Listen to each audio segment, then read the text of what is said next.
अस्सलाम वालेकुम। आज मैं बात करूंगा ग्लाइसीमिक इंडेक्स पे। आपकी अंडरस्टैंडिंग के लिए हम अक्सर ये बात कर रहे होते हैं कि ग्लाइसीमिक इंडेक्स इस चीज़ का इतना है और आपने इतने ग्लाइसीमिक इंडेक्स वाली ग़िज़ाएँ इस्तेमाल करनी है। तो इसको अंडरस्टैंड करने के लिए, इसको समझने के लिए ग्लाइसीमिक इंडेक्स होता क्या है। सबसे पहले किसी भी फूड के अंदर, किसी भी ग़िज़ा के अंदर उसकी सलाहियत को कहते हैं जितना वो दौरान खून में या ब्लड सर्कुलेशन में ग्लूकोज़ के लेवल को बढ़ा सकता है, और जितना जल्दी बढ़ाएगा और जितना ज़्यादा बढ़ाएगा उस फूड का हम कहेंगे कि इसका ग्लाइसीमिक इंडेक्स ज़्यादा है। इसको स्टैंडर्ड हम ग्लूकोज का लेते हैं और इसको स्कोर 100 देते हैं, मतलब ग्लूकोज का 100 ग्लाइसीमिक इंडेक्स है। अब बाकी फूड्स का हम उसी तरह से उसको कंपेयर करते जाते हैं। ग्लाइसीमिक इंडेक्स तीन तरह से हम उसको कैटेगराइज कर सकते हैं। एक low glycemic index, middle glycemic index या मीडियोकर ग्लाइसीमिक इंडेक्स, और तीसरा हाई ग्लाइसीमिक इंडेक्स या ज़्यादा ग्लाइसीमिक इंडेक्स। अब लो ग्लाइसीमिक इंडेक्स क्या होता है? अगर 55 या उससे कम है तो इसको हम या 55 या 55 अगर है किसी भी फूड का तो इसको हम कहेंगे ये लो ग्लाइसीमिक इंडेक्स है। 55 से इसी तरह से हम अगर लेंगे उसको 60-70 तक तो उसको हम कहेंगे इसका दरमियाना ग्लाइसीमिक इंडेक्स है, और जो इससे ज़्यादा होगा उसको हम हाई ग्लाइसीमिक इंडेक्स कहेंगे, अप टू 100। अब मैं कुछ एग्जांपल्स देता हूँ कि मुख्तलिफ ग़िज़ाओं का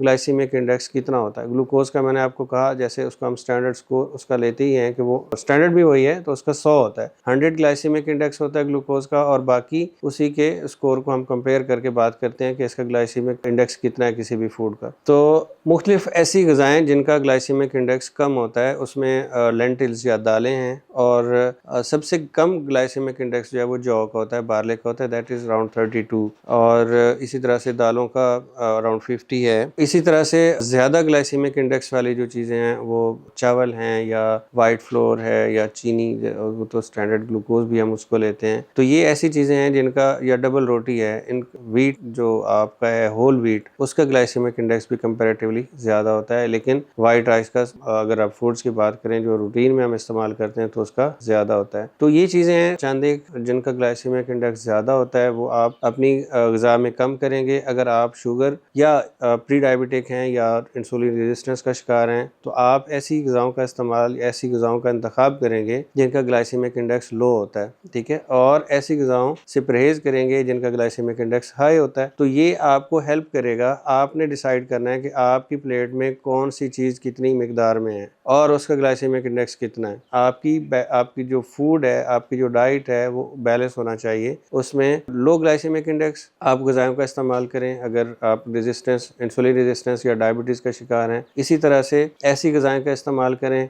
जो कम फैट्स वाली हों, ठीक है, और ज़्यादा प्रोटीन एनरिच्ड हों। कार्बोहाइड्रेट्स का इस्तेमाल कम करें। कार्बोहाइड्रेट्स का आप आसान अल्फाज में कह लें कि उनका जो जितने ज़्यादा कार्बोहाइड्रेट्स होंगे उतना ज़्यादा ग्लाइसीमिक इंडेक्स होगा। तो आज के लिए इतना ही। अपना ख्याल रखिए। बहुत शुक्रिया। अल्लाह हाफ़िज़।